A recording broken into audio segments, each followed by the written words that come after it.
Om Swastiastu, Assalamualaikum warahmatullahi wabarakatuh, Shalom, Namo Buddhaya, Salam Sejahtera bagi kita semua. Pada video ini saya akan memaparkan laporan praktikum bakteriologi dan mikologi veteriner dari praktikum yang pertama hingga praktikum yang keempat.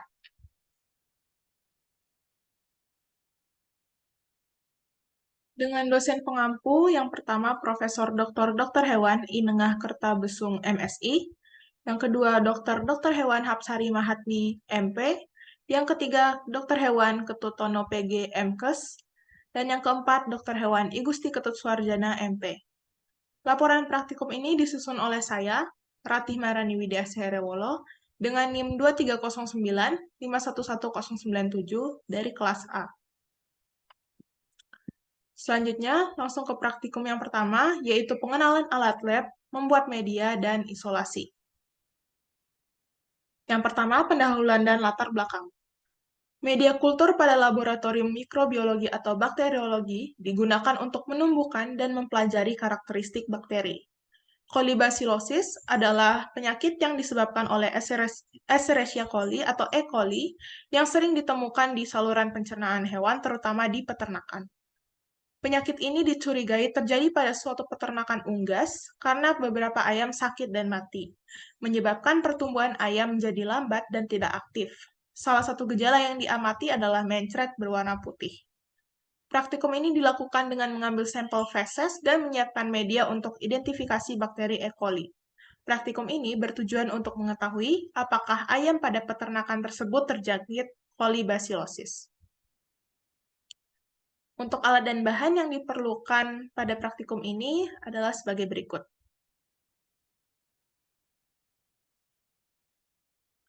Dan untuk metode kerja pada praktikum kali ini adalah sebagai berikut.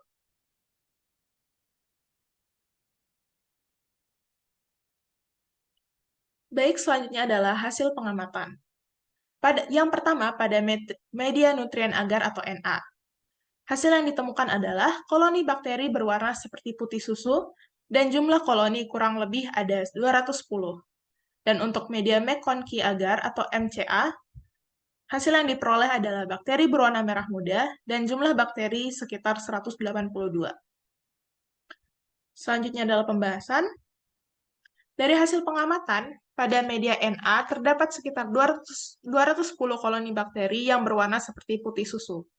Warna tersebut dikarenakan adanya produksi karbohidrat dari ekstrak daging dan pepton. Koloni bakteri pada media NA memiliki bentuk bulat serta permukaan yang terlihat lembut dan konveks. Berbeda dari media NA, media McConkey atau MCA merupakan media selektif dikarenakan mengandung laktosa yang hanya dapat menumbuhkan bakteri gram negatif. Dilihat dari hasil pengamatan, terdapat kurang lebih 182 koloni bakteri gram negatif berwarna merah muda. Warna merah muda dihasilkan dikarenakan bakteri yang terkandung dalam feses dapat memfermentasi laktosa pada media.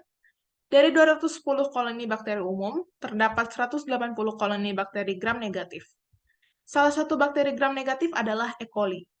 Namun, tidak dapat dipastikan apakah hanya E. coli yang terdapat pada media MAC. Hal ini dikarenakan bakteri gram negatif bukan hanya E. coli, dan untuk dapat memastikan keberadaan E. coli pada feses ayam, diperlukan pengkulturan lebih lagi pada media EMBA.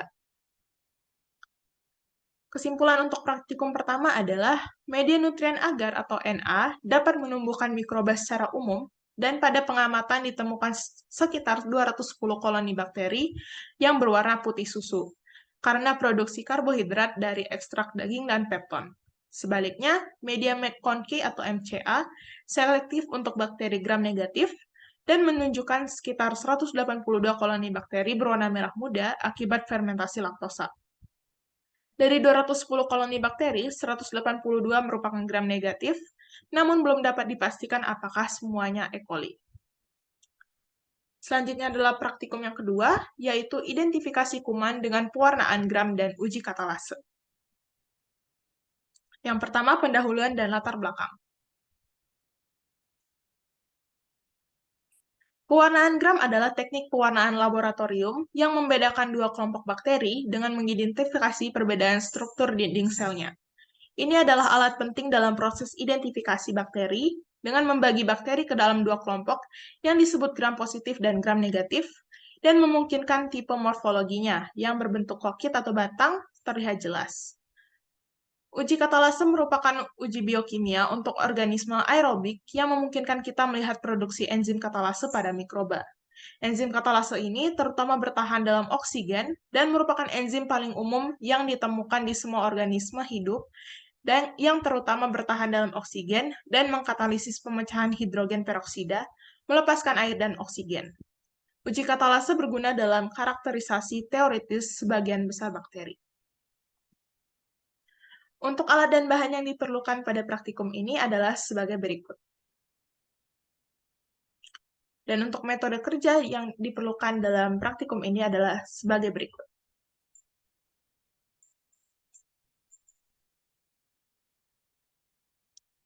Selanjutnya adalah hasil pengamatan dari praktikum kedua. Yang pertama pada uji gram kristal violet dan safranin, diperoleh hasil pewarnaan berwarna merah yang menandakan bakteri gram negatif. Dan untuk uji kedua, yaitu uji katalase H2O2, hasil yang diperoleh adalah bakteri diambil dari media EMBA dan tidak menghasilkan gelembung, yang menandakan bakteri negatif. Selanjutnya adalah pembahasan. Pewarnaan gram membagi bakteri menjadi dua kategori utama, yaitu gram positif dan gram negatif, berdasarkan perbedaan struktur dinding sel mereka. Bakteri gram positif akan tetap berwarna ungu setelah proses pewarnaan karena kristal violet tetap menempel pada dinding sel yang tebal dan kaya akan peptidoglikan, meskipun terpapar larutan pemucat atau alkohol. Sebaliknya, bakteri gram negatif akan berubah menjadi merah karena kristal violet larut dalam alkohol dan bakteri kemudian menyerap safranin, pewarna merah yang digunakan setelahnya. Contoh bakteri gram negatif adalah E. coli yang tampak merah karena kristal violet mudah dihilangkan oleh alkohol akibat tingginya lapisan lipid dalam dinding sel mereka.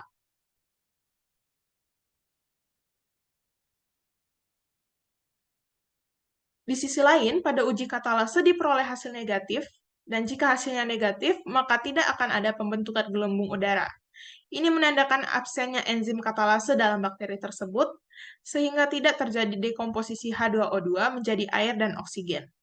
Oleh karena itu, tidak ada reaksi yang terjadi setelah penambahan alkohol yang menunjukkan hasil negatif dalam uji katalase. Kesimpulan untuk praktikum kedua adalah teknik perwarnaan gram dan uji katalase merupakan dua metode dalam mikrobiologi untuk mengenali dan memisahkan jenis bakteri. Pada pewarnaan gram dapat dibagi menjadi dua, yaitu gram positif dan gram negatif. Jika di uji katalase ini digunakan untuk mendeteksi adanya enzim katalase di dalam bakteri. Pada praktikum pewarnaan gram bakteri mengalami perubahan warna saat safranin ditambahkan.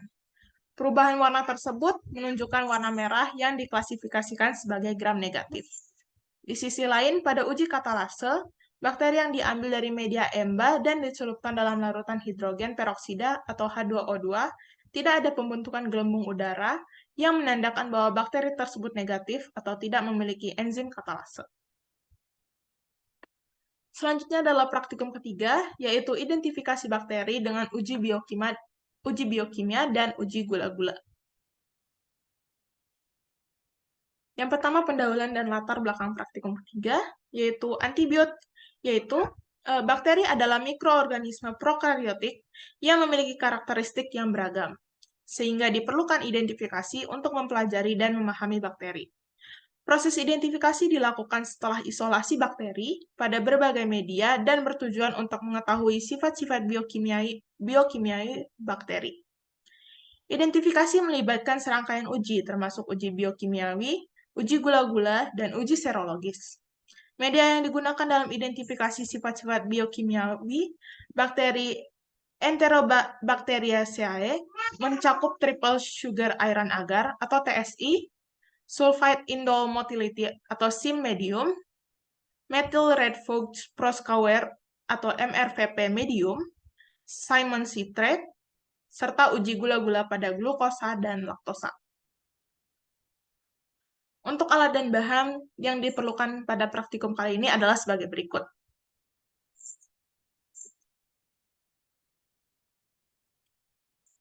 Dan untuk metode kerja yang diterapkan pada praktikum ini adalah sebagai berikut.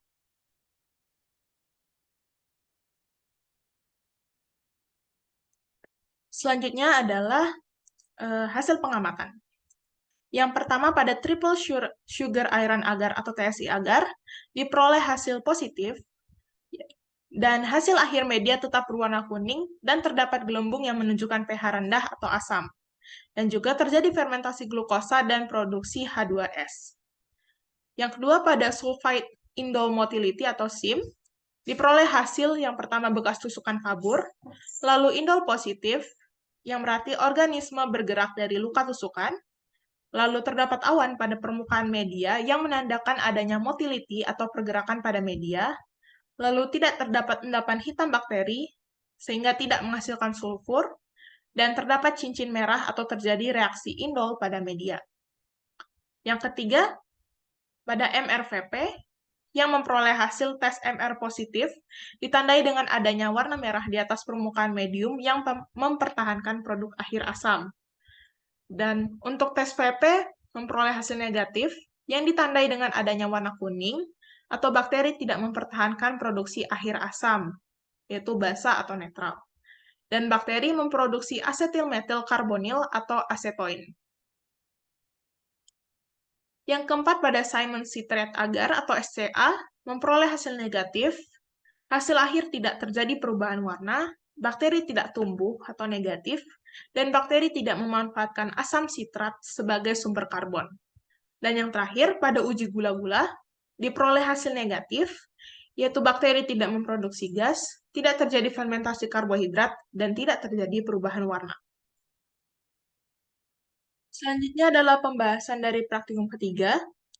Uji gula-gula negatif digunakan untuk menentukan kemampuan bakteri dalam memfermentasi berbagai jenis gula seperti glukosa, laktosa, dan sukrosa.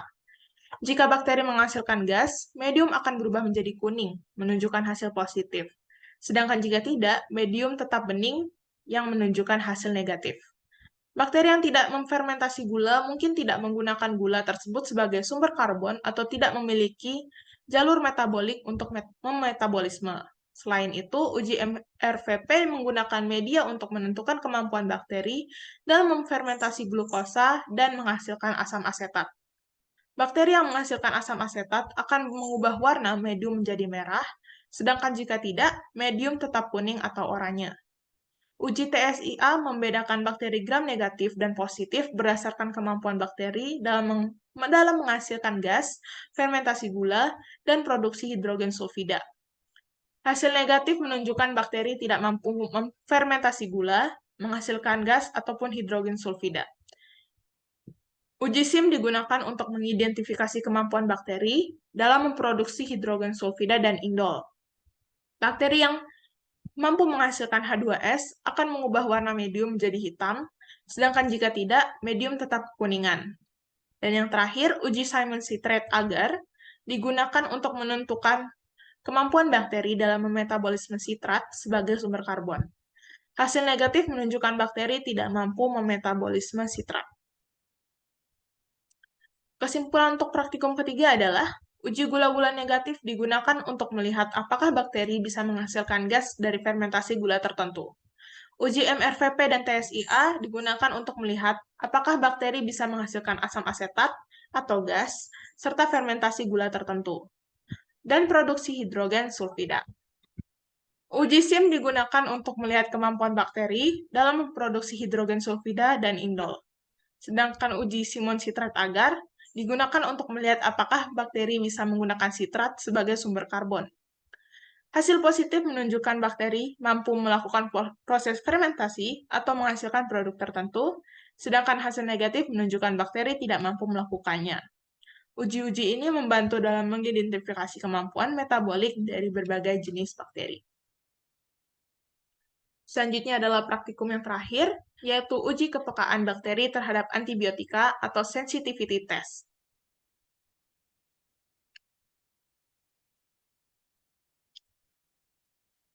Yang pertama adalah pendahuluan dan latar belakang.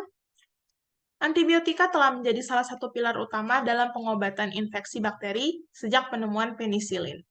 Namun, penggunaan antibiotika yang tidak tepat atau berlebihan dapat menyebabkan meningkatnya kasus resistensi antibiotika, sehingga pengujian kepekaan antibiotika menjadi sangat penting. Uji kepekaan antibiotika biasanya dilakukan dengan metode disk diffusion atau metode Kirby-Bauer atau metode difusi, metode penipisan agar, dan metode pengenceran tabung. Metode disk diffusion melibatkan penempatan cakram antibiotika pada agar yang telah diinokulasi dengan bakteri, kemudian mengukur zona inhibisi di sekitar cakram tersebut. Alat dan bahan yang diperlukan untuk praktikum ini adalah sebagai berikut.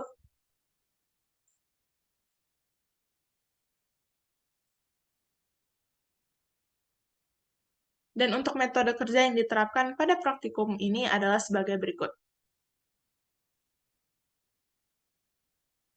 Baik, selanjutnya adalah hasil pengamatan. Yang pertama pada kanamisin atau K30, diperoleh hasil intermediate dengan killing zone 1,75 cm atau setara dengan 17,5 mm.